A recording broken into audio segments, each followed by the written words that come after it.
And in this video, we're gonna talk about dashboards. That is the cloud feature of the product. On the previous video, you had an overview how the vulnerability assessment works, authenticated, not authenticated.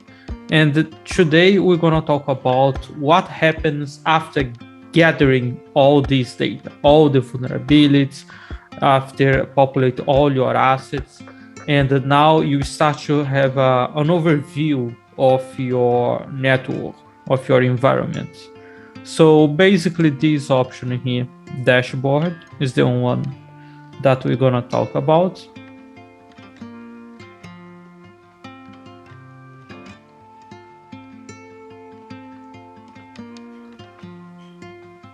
It is loading.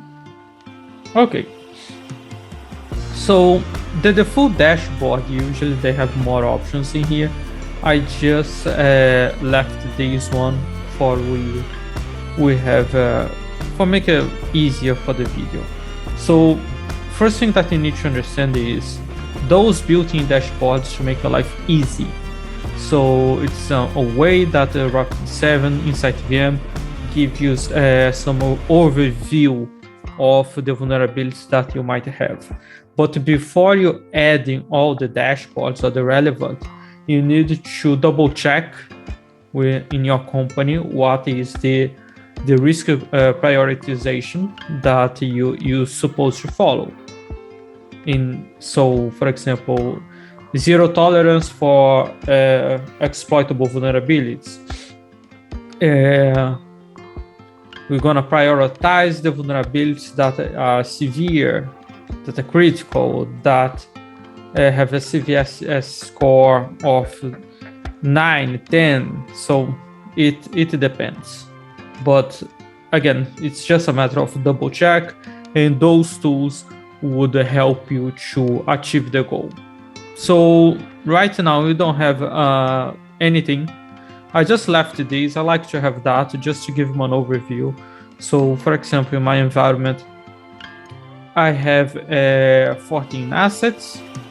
And how is my home? I don't have 14 computers at home, but I have IoT devices. I have Alexa devices. I have Apple TV, and all of them were found. And I have some groups. So the most important, even if you get the full dashboard with more dashboards in here, is to see what you need to make your life easy. So you go to this option in here, add card. On the add card options, you're gonna have in total 105 cards. I'm not gonna talk about all of them. As I said, you should see how you should filter, how you should prioritize the risks. I mean vulnerabilities, and you go from there. So I'm gonna just add few. So the full accounts, it's interesting to have. So the full accounts on a server, a workstation, and network device, they have those user admin, password admin, user admin, password. So those type of checks. Exploitable vulnerabilities, I would add, all of them. I have done a test already. I don't have exploitable vulnerabilities on my environment. It's just a test environment, so I can add one for we double check. I love those heat graphs in here. We're gonna see more. Let me go to the vulnerability itself and see what we can get from here. So common, most common service. This is not a vulnerability, but all the services that InsightVM found on your environment. It's interesting because maybe you have lots of SMB version 1, HTTP that are weak protocols, and you just not even aware. Most common vulnerabilities on your environment. And we have those heat graphs that I mentioned to you previously. So vulnerability data, I'm gonna add all of them. Obviously, some of them are similar. Then you just need to go by the risk prioritization that your company is following. So I'm gonna add all of them. So now we start to have a little bit more data. I like to have this as my first dashboard. So let me just move up, and this is how you can pretty much organize your dashboard. So for example, here, my most common services, the RFC, I have HTTP on my Amazon Fire Stick.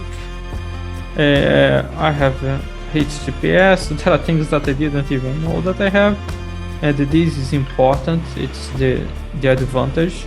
So if you have a project in your company to remove the weak protocols, or just to have even a better overview, this would be an easy way to get all the information.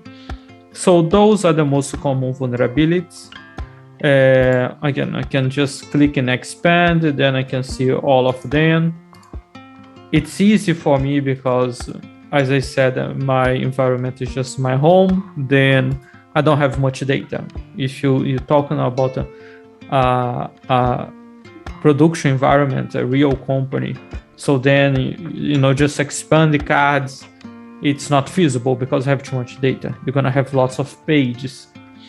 Then you need to find the best way to prioritize and filter to take action.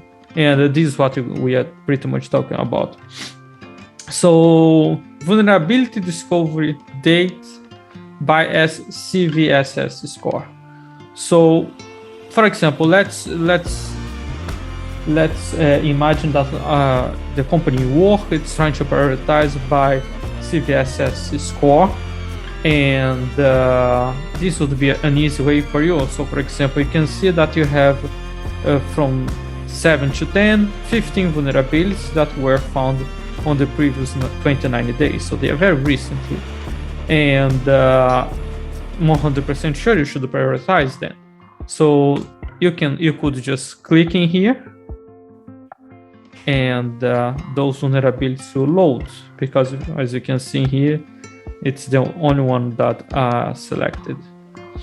So pretty much in here, I have all those vulnerabilities, the 15 ones that I should prioritize. And this is as easy as that. I wanted to see those 63 as well. Voila, here's all of them. So again, it's an easy way for you see what is your first action should be. For example, I do believe that the 7.0 to 10 would be more important than the 4.0 to 6.9, or even the 0.1 to 3.9. Let's go back.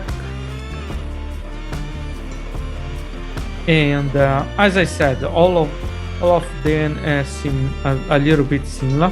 So vulnerability discovery data by severity, vulnerability publish age by severity, vulnerability age by CVSS scores, pretty much almost like that. This is just the age of the vulnerability itself. So as you can see, if I can choose the way I would work, I rather work with those two. Let me try to put them beside each other. Vulnerability discovery data by CVSS score, and vulnerability. Okay, those two is the ones that I would work. It's the one that I prefer. Again, it's just a preference, a personal preference. I didn't add the full accounts, and this I just created a default account to have an example for you guys. So as you can see here, I have an asset with the default account. If I click expand the card, I can see where this vulnerability is. So it's pretty much on this machine. And I have in total 13 vulnerabilities on that. Obviously, all this data can export. I can create a remediation project. I'm gonna talk about then what are the advantages of that. And okay, so you say, okay, Thiago, I have 20,000 assets on my environment. Even if I use those, and obviously you have much more cards that would help you to refine all this data. For example, in here you have the most common vulnerabilities on your environment. I'm gonna delete those just for we keep simple for the example. So, but this is not helping me, because I'm seeing data that I don't need to see. I'm an asset owner for Linux devices, server, or usually people use Linux as server. Then what can I do? In this case, we can use the dashboard query or the query builder in this. So let me click in here. Right now, we don't have it. We just have this one. So let's create one. So I'm gonna go up here, click, and this you can pretty much use the simple query language to query the information on your environment. So the example I gave is I am an asset owner for Linux devices. So I should see just data related to Linux device. So how do I know what is a Linux operational system? So I'm gonna query for operating system. Asset information, OS, okay.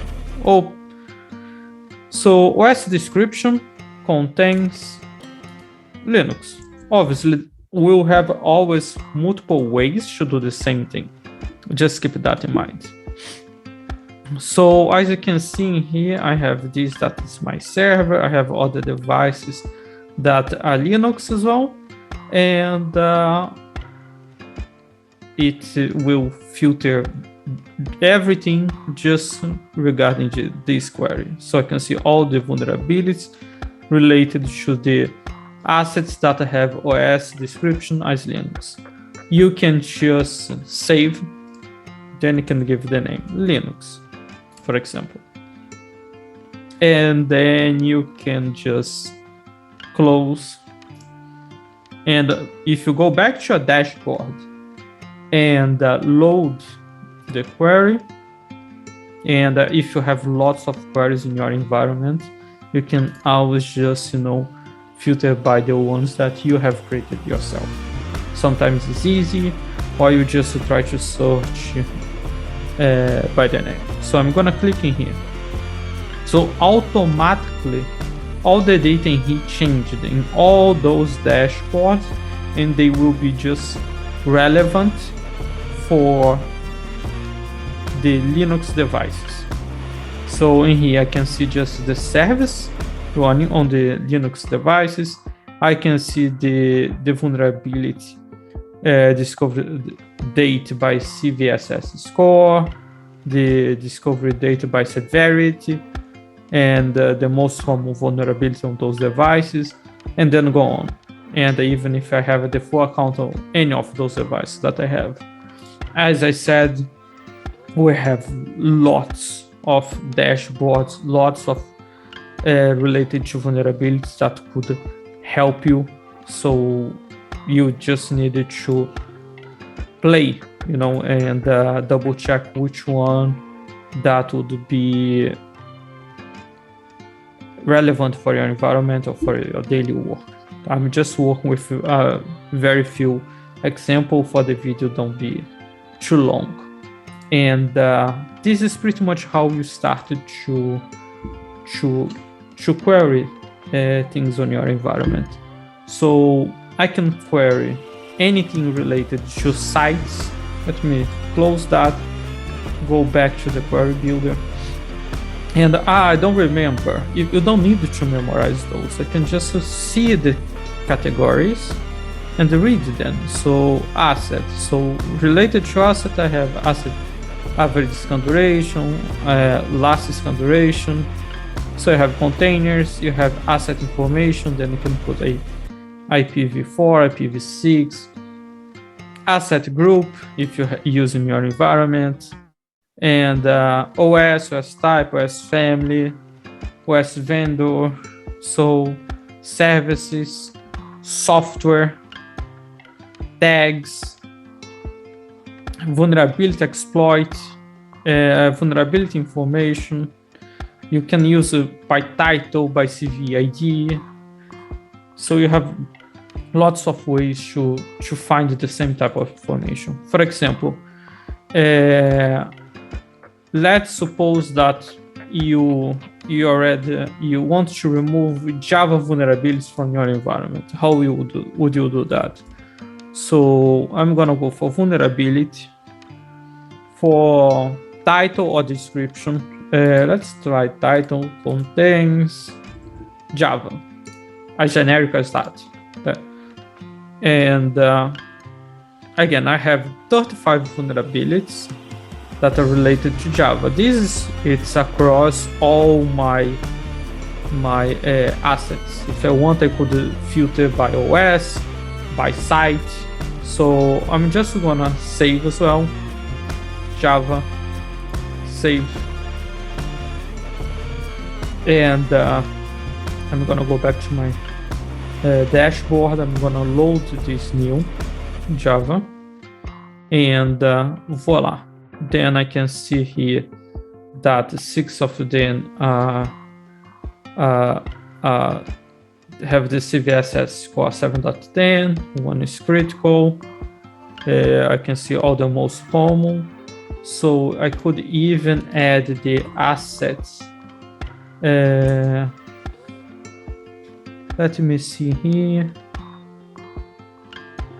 Asset. There is one that is asset with most with risk. Top risk asset location. Top risk asset group. Asset one. Top risk is assets. Add. So in here you can see the name of the top riskiest assets in this case. Again, this information wasn't much relevant for me on the query by the dashboards, but now for me it's also interesting to quickly see what are the assets that have the Java vulnerability. Again, as I said, my environment is small, and it's much easier for me. Maybe for you would need to refine more those queries. So I can just refresh I can just click on the expand, and I can just export to CSV to see all those assets. So the same view in here would be in here. Let's just double check. And here we have lots of info. So workstation, VMware, and then going on. Obviously, how I did the query by assets, I didn't get the information about the vulnerability. If I wanted the information about vulnerability, I could, for example, go in here, select that, and export to CSV. It would be then it would give me info about the vulnerability itself, as you can see in here. Okay, so something for we end is to talk about the projects. So what is a project? The project is how we're gonna measure if the vulnerability remediation it's being done on your environment, and you can use the same query that we have created and saved to a remediation project. So let me just make this. Let's go to this. So if you see in here, I have the vulnerability, title contains Java. So I want to create a project about that. I can just go in here and create a project itself. Or if I just want a specific vulnerability, let's get this one, for example. I could, just filter by this VID.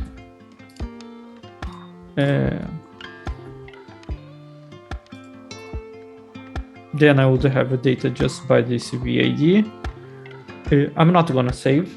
If I wanted, I could, or I could just add this specific VID and filter by a specific site, group, operating system, anything that it's useful for your environment.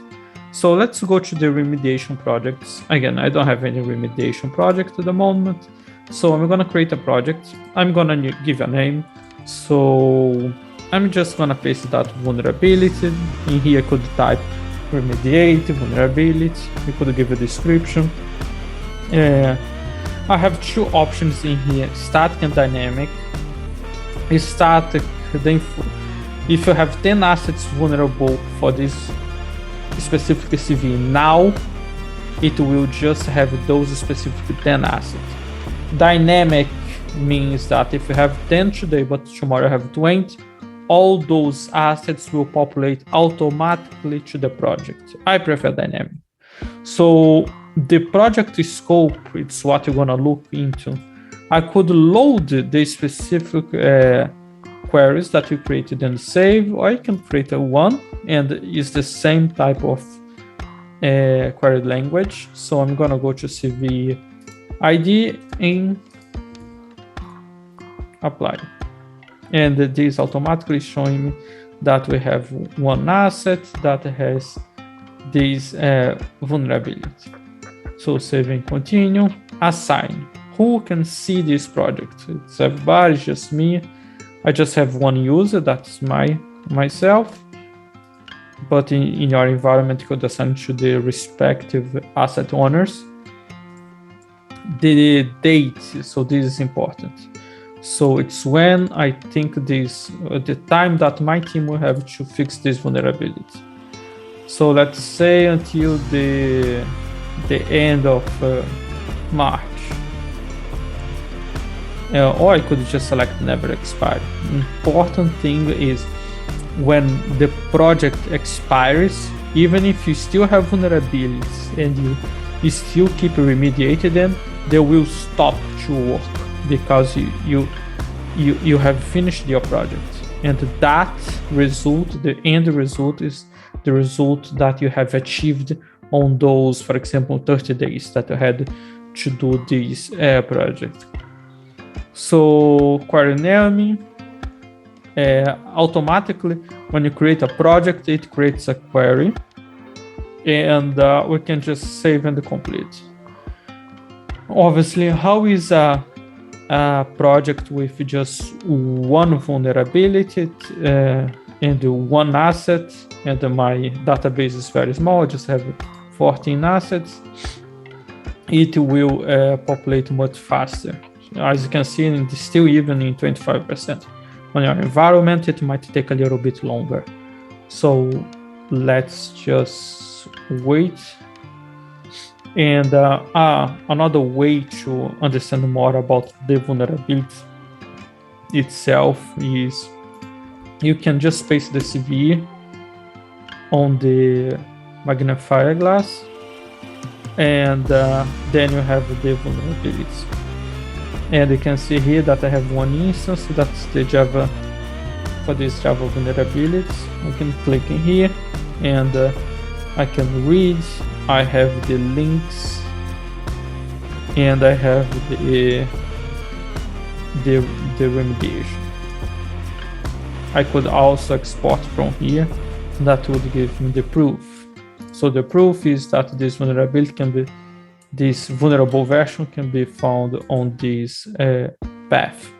So let's go back to the remediation project and see if it has populated already, for you guys have an overview. So I'm gonna click in here. Yes, so the project will usually show the solution rather than the vulnerability itself. So click on them, then you have those tabs in here. So the first is give an overview. The second one, the solution, what you're supposed to do. The third one, if you have like an automated ticket system, some integrations. The assets that are vulnerable. Again, if you have 10 assets in here, you have already upgraded to the latest version, and you have rescanned those assets, you would see assets in remediated, and the rest of the assets that hasn't been fixed, they haven't been fixed, and overview about the vulnerability as well. So this is a great tool that you guys should be using often, because it's easier to keep track. So for example, I can see the progress, and I can know that my team is actually doing the job that they're supposed to do. You just keep in mind that the vulnerabilities remediated will populate just after rescan the assets. Only if you have an agent running, then there is no need, because it's reassessment. But I think that's all for today. Thanks so much, and have a